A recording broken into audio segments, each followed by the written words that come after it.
ಅಯ್ಯೋ, ಇವ್ರನ್ನ ಕಾಲೇಜಿಗೆ ಕರೆಸಿ ನಾನು ಪಡೋ ಪಾಡುಂಟೆ. ಅಯ್ಯೋ ದೇವಾ, ನಾನು ಬೇಗ ಸ್ನಾನ ಮಾಡಿ ದೇವಸ್ಥಾನಕ್ಕೆ ಹೋಗಿ ಬರಬೇಕು. ಈ ಪುಷ್ಪ ಏನಾದರೂ ಬರ್ತಾಳ ಅಂತ ಕೇಳಿ ನೋಡ್ತೀನಿ.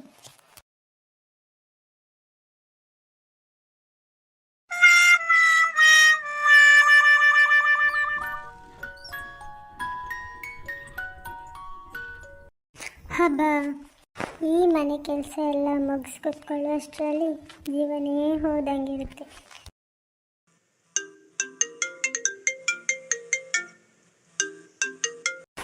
ಹೇಳಿ ಅಕ್ಕ.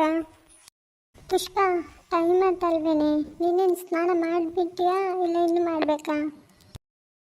ಅಯ್ಯೋ ಅಕ್ಕ, ಹೌದಲ್ಲ, ನಾನು ಇನ್ನು ಸ್ನಾನ ಮಾಡಿ ಹೊರಡ್ಬೇಕಷ್ಟೇ ಅಕ್ಕ. ಈ ಮನೆ ಕೆಲಸ ಎಲ್ಲ ಯಾರಿಗೆ ಬೇಕು? ನಂದೊಂದು ಅತ್ತೆ ಇದೆ ಅಲ್ಲ, ಕತ್ತೆ, ಎಲ್ಲ ಹೋಯ್ತಾ ಅಂತ ಗೊತ್ತಿಲ್ಲ. ಮನೇಲಿ ಈಗೇನೋ ಕಾಣಿಸ್ತಿಲ್ಲ. ಏನಾದರೂ ಪರ್ಮಿಷನ್ ಬೇರೆ ಕೇಳಬೇಕಲ್ಲ ನಾನು. ಅದಾದರೂ ಬಿಡಿ ಅಕ್ಕ, ಹೇಗೆ ಸಹ ಕೇಳ್ಬೋದು. ನೀವು ಸ್ನಾನ ಮಾಡಿದ್ರಕ್ಕ? ಹೊರಡಿದ್ರಾ? ನಾನು ಈಗಷ್ಟೇ ಕೂತ್ಕೊಂಡದಕ್ಕ. ಹೌದಾ? ಹಾಗಿದ್ರೆ ಸರಿ ಕಣಮ್ಮ, ನಾನು ಹೊರಡ್ತೇನೆ. ನೀನು ಅಲ್ಲಿಂದ ಹೊರಟಾದ್ಮೇಲೆ ನಂಗೊಂದು ಫೋನ್ ಮಾಡು, ಇಲ್ಲಾಂದರೆ ಮನೆಗೆ ಬಂದುಬಿಡು, ಆಯಿತಾ? ಸರಿನಕ್ಕ. ಆಗಿದ್ರೆ